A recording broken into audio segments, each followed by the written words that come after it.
ማሳሰቢያ ያገዛዙ የማህበራዊ ሚዲያ ሰራዊት አንከር ሚዲያን ሊያሰጋ ነው።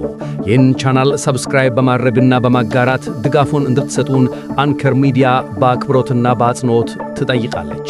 በአማራ ክልል የህልውና ተጋድሎ ተጠናክሮ እየተካሄደ ይገኛል። የአብይ አህመድ አገዛዝ ከፍተኛ የተተኳሽና የሰራዊት እጥረት እንደገጠመው መረጃዎች ያመለክታሉ። በአማራ ክልል ያለውን ጦርነት ለመቀጠል የሚያስችል ቁመና እንደሌለውም ነው በተለያዩ የመከላከያ ምንጮች የሚወጡ መረጃዎች የሚያሳዩት። በአማራ ክልል በአራቱም ቀጠናዎች የሚካሄደው የህልውና ተጋድሎ በዚህ ሰሞንም እንደዚሁ በርካታ ኪሳራዎችን በአገዛዙ ላይ በማድረስ መካሄዱን ቀጥሏል። በሰሜን ሸዋ ሁለቱ የአማራ ፋኖ መዋቅሮች በጋራ ባደረጉት ወታደራዊ ጥቃት ከፍተኛ ኪሳራም በአገዛዙ ላይ እንዳደረሱ እንደዚሁ የወጣ መረጃ ያሳያል። አገዛዙ እኛ እየተዘጋጀን ያለነው ለከፍተኛ ወታደራዊ ግዳጅ ነው እያለ ሲዝት የነበረው በአማራ ክልል 11 ክፍለ ጦሮችን አሰማርቶ ከፍተኛ ኪሳራ ደርሶበት አሁን በወታደራዊ ግምገማቸው 40 ሚሊዮን ተተኳሽና 100,000 ተዋጊ ኃይል ስላነሰን የትም ቦታ ሄደን ተንቀሳቅሰን ማጥቃት እንደማንችል በማለት ግምገማቸውን እንዳጠናቀቁ ተመላክቷል። ይህ በእንዲህ እንዳለ ዛሬም እንደተለመደው የሸዋ ፋኖች በሸዋሮቢት ከተማ ከተማው ላይ ዘልቀው በመግባት ታላቅ ጀብዶ መፈጸማቸውን ለማወቅ ተችሏል።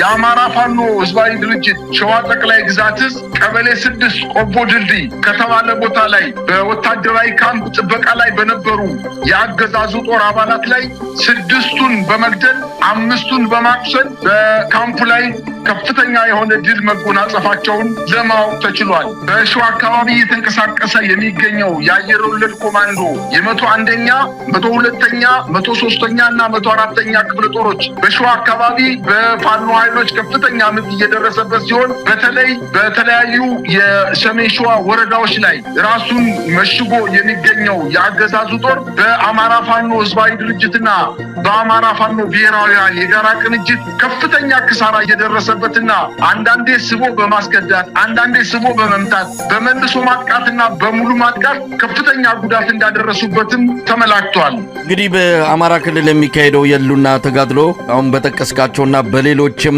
በአካባቢዎች በተደረጉ ውጊያዎች መቀጠላቸው ነው። የሰሜን ሸዋው ሁለቱ የአማራ ፋኖ መዋቅሮች በጋራ ያደረጉት ወታደራዊ ጥቃት ምናልባትም ወደ አንድነት ለማምራት የጀመሩትን ጉዞ የሚያጠናክር ነው። ያለቀለት የእርቅና ወደ አንድነት የመምጣት ጉዟቸው እንደዚህ ወደ መጨረሻው ምዕራፍ መጠጋቱን መረጃዎች ያሳያሉ። ቀደም ሲል ያነሳው ነገር አለ። በአማራ ክልል አገዛዙ ወታደራዊ ጥቃት ለመሰንዘር የሚያስችል ቁመና ላይ አይደለም ያለው። ዛሬ በሰሜን ሸዋ ፋኖቹ ድል አደረግን ባሉበት አካባቢ እኔም ድል አድርጌያለሁ ብሎ መግለጫ አውጥቷል። በፎቶም በማስረጃም በተለያዩ ማሳመኛ መንገዶች በማስረጃዎች የሚደገፍ አይደለም።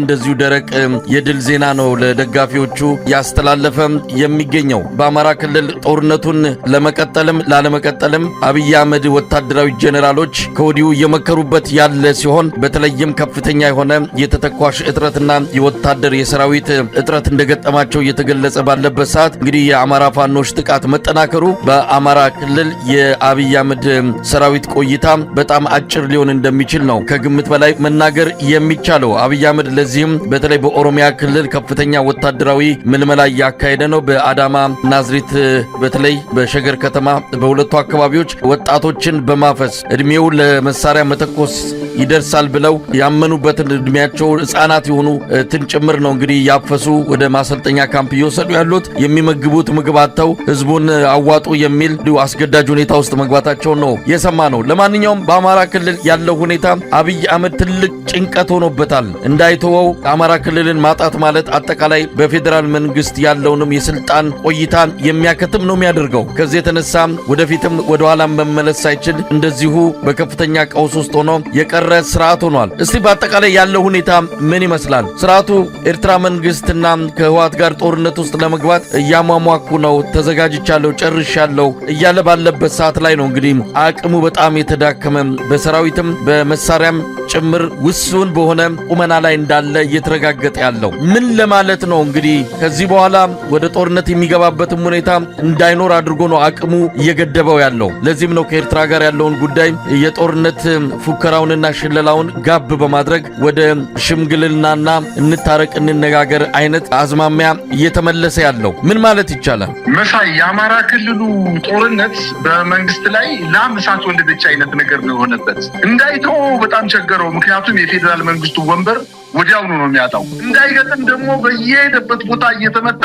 እየተሸነፈ ነው የሚገኘው። ይህን ተከትሎ ከዛሬ 4 ወርና 5 ወር በፊት በአማራ ክልል ወጣቶችን መመልመል መቆም አለበት። ምክንያቱም እየተመለመሉ ወታደራዊ ስልጠና ከወሰዱ በኋላ ወታደራዊ ስልጠናቸውን ከጨረሱ በኋላ ፋኖን እየተቀላቀሉ ነው፣ እያደረጀ ነው፣ እያፋፋ ነው ፋኖን በማለት አማራ ክልል ላይ ምንም አይነት ምልመላ እንዳይደረግ በማለት ወደ ኦሮሚያ ክልል ወደ ደቡብ ክልል በመሄድ ከፍተኛ የሆነ ያስገድዶ ወደ ውትድርና የመውሰድ ወጣቶችን፣ ታዳጊዎችን፣ ህፃናትን ጨምሮ ወደ ወታደራዊ ካምፕ እያስገባ ነው። ይሄ ደግሞ ተቃውሞ ገጠመው። አሁን ኦሮሚያ ክልል እናቶች በከፍተኛ ደረጃ ልጆቻችንን አንሰጥም፣ ከዚህ በፊት የሰጠናቸው ልጆች የት እንዳሉ አናውቅም፣ ድምፃቸውንም ሰምተነው አናውቅም እያሉ እየተቃወሙ በፖሊስ ጣቢያዎች በመሄድ ልጆቻቸው በታፈኑበትና በታሰሩበት አዳራሾች በመሄድ ከፍተኛ ትንቅንቅ እያደረጉ ነው። እናቶች ምን አድርጉ ነው የምትሉን? ከዚህ በላይ አንድ ልጅ ሰጥቻለሁ፣ ልጄ ሙቷል፣ አሁን ደግሞ ሁለተኛ ቀሪ ልጄን አልሰጥም በማለት እየተቃወሙ በመገኘቱ እንግዲህ በዚህ 3 ቀናት ውስጥ በአማራ ክልል ባህር ዳርን ጨምሮ በተለያዩ የከፍተኛ ትልልቅ የዞን ከተሞች ላይ ወጣቶችን በገፍ እያፈሱ እንደሆነ በዛሬው ዕለት በባህር ዳር ከተማ መረጃ ደርሶኛል። በፖሊስ ጣቢያዎች በርካታ ወጣቶች ታፍነዋል። የሀብታም ልጆች እስከ 80 ሺህ ብር እየተጠየቁ እንዲፈቱ እየተደረገ ነው። የድሃ ልጆችን ግን አፍኖ እየወሰደ ነው። ይሄን ያሳየው የጨነቀው እርጉዝ ያገባል ነው። ትናንትና ያወጣውን ሳይውል ሳያድር መልሶ እየሻረ የደነገጠና የበረነነ መንግስት ደረጃ ላይ መድረሱን ነው የሚያሳየው። ነገር ግን ፉከራው፣ ቀረርቶው አጠቃላይ ድንበር ተሻግረን ወደብ እናስመልሳለን የሚሉትን ፉከራ አሁን ትተው ወደ ልመና ገብተዋል።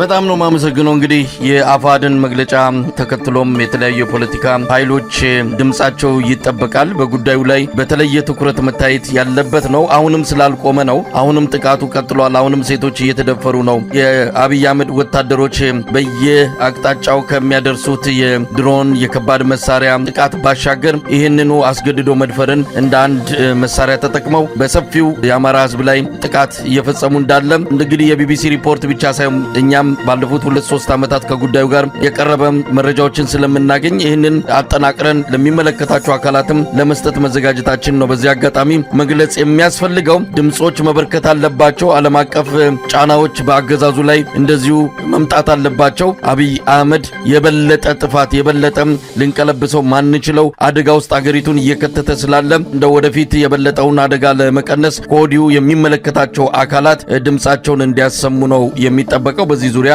እኛም ተከታታይ ስራ ለመስራት እንግዲህ ጥረት እናደርጋለን። በጣም ነው ማመሰግነው።